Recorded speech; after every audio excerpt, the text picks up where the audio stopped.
ప్రాణం పెట్టుకొని ఉన్నాడంట. అతను ఒక స్త్రీని తీసుకొచ్చి దానియేలు ఏ విధంగా అయితే దుఃఖపడి ప్రార్థన చేశాడు, దుఃఖపడి ఏడ్చాడు దేవుడి దగ్గర, అట్లా నువ్వు కూడా ఆ రాజు దగ్గర మొదలుపెట్టమని ఆజ్ఞయించిన దేవుని స్తోత్రములు. హల్లెలూయా.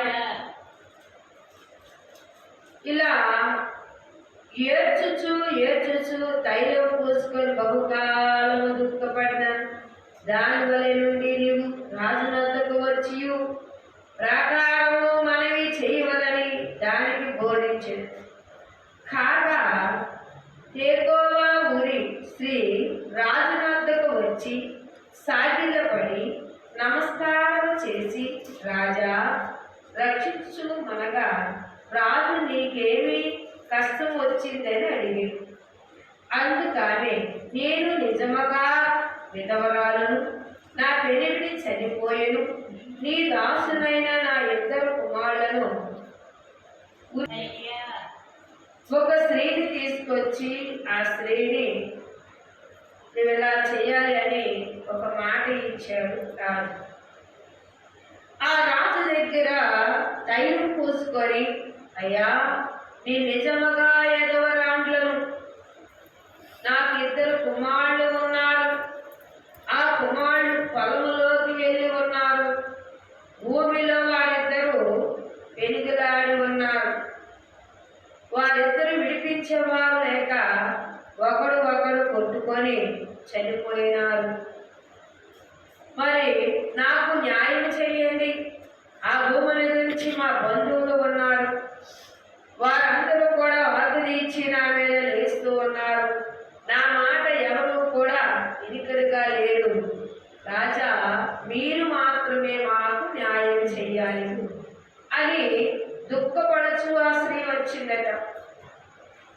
అప్పుడు రాజు అంటున్నాడు, వాక్కుదారు అంటే హక్కుదారులు నాశనము చేస్తున్నారు, ఇలాగ వారు నా పెనిమిటి భూమిని పేరైనను షేరైను లేకుండా మిగిలి నిప్పురాలను ఎత్తివేయబోతున్నారని రాజుతో చెప్పగా, రాజుని ఇంటికి పోము, ఇద్దరు కుమారులలో ఉన్న నా సలహాస్తి నా పెనిమిటి లేడు, నా ఇద్దరు కుమారులలో కుమారుడిద్దరు పెరుగులాడి ఒకరు లేడు, మరి నాకు న్యాయం తీర్చేవారు నా బంధువులు ఎవరు నాకు సహకారం చేసిన లేరు, నీవే చెయ్యాలని రాజు దగ్గర మనం చేసిందట. నేను ఉత్తరం ఇస్తానని చెప్పి నేను ఇంటికి వెళ్ళు అని చెప్పాడంట రాజు.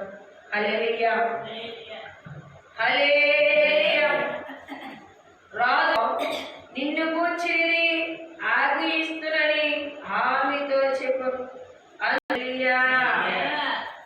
ఈ స్త్రీ రాజు దగ్గర మనవి చేసింది, మరి రాజు పరిశోధించాడు కదా ఈ స్త్రీ ఎలాంటిది, ఈ స్త్రీ చెప్పింది నిజమా కాదా, భూమిలోకి వెళ్ళి బిడ్డలు ఇలా ఉన్నారా కాదా, తన పెనిమిటి ఉన్నాడా లేడా, అలాగే తన భర్త ఇంటి వారు తన అత్త ఇంటి వారు ఎవరు ఎట్లా ఉన్నారని తెలుసుకోవడం కోసం ఒక సమయం ఇచ్చాడంట ఈ రాజు.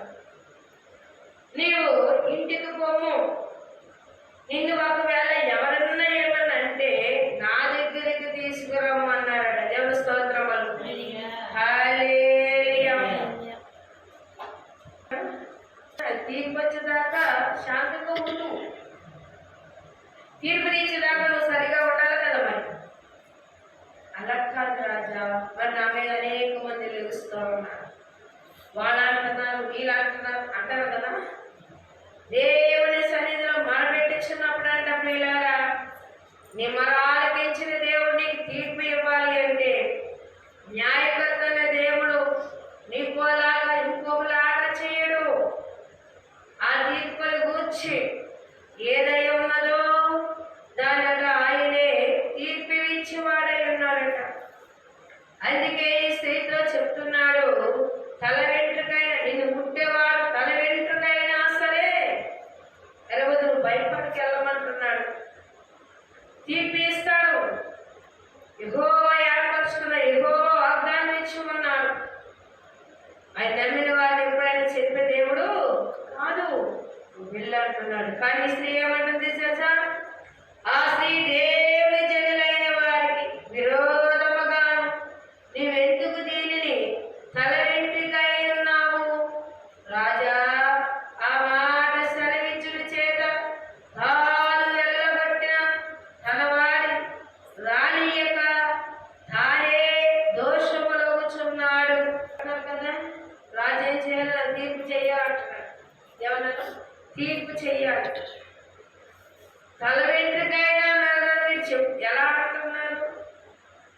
వెంటనే తీర్పిచ్చారంటుంది. స్త్రీ ఎంత తొందర పెడుతున్నదో, ఎంతో తొందర పెట్టుచుందట.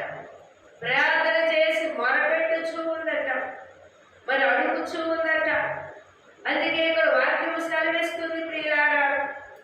ఇక్కడ అంటున్నారు, తలవెత్తిన ప్రాణము తీగ తీసివేయబడిన వాడు తన దుష్టుడు కాకుండాను సాధనములు కల్పించేవాడు జనులు తను భయపెట్టి కనుక నన్ను దీన్ని గూర్చి నా ఏలుడు వాడుకు నీతో మాట్లాడవచ్చింది. కాబట్టి నీ దాసురాలకు నేను రాజు తన దాసినకు నా మనవి చెప్పున చేయలేమో.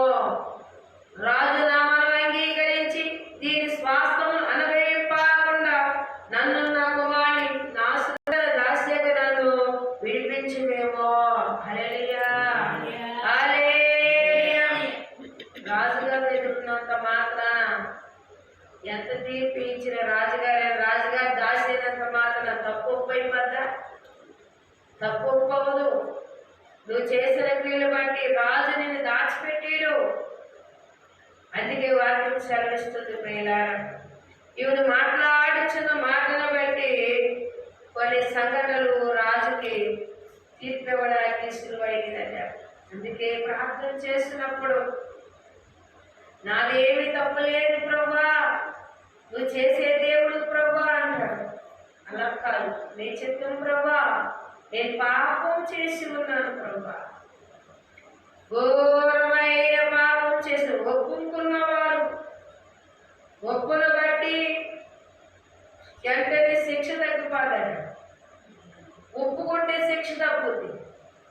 ఒప్పుకోకుండా తన పాపం పక్కన పెట్టి అది చేసింది నిజమని చెప్పి మరి దానిని ఒక కథ అల్లి, ఇస్త్రీ ఏం చేసిందట?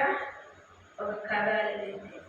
అందుకే ఇక్కడ అంటున్నాడు, నాశనం చేయను వారి చేతులను దాసిగాను నన్ను విడిపించి మేము అనుకుంటే మరి నీకు తోడైనాడు కనుక నా ఏళ్ళ వరకు రాజువు నీవు దేవుని దూతనంటు వాడై మంచి చెడ్డననియు విసారించి చాలించావు. కాబట్టి నీ దాసులకు నేను నా ఏళ్ళలో రాజా సెలవిచ్చిన మాట సమాధానకర్తమగునని అనుకుంటును. హల్లెలూయా.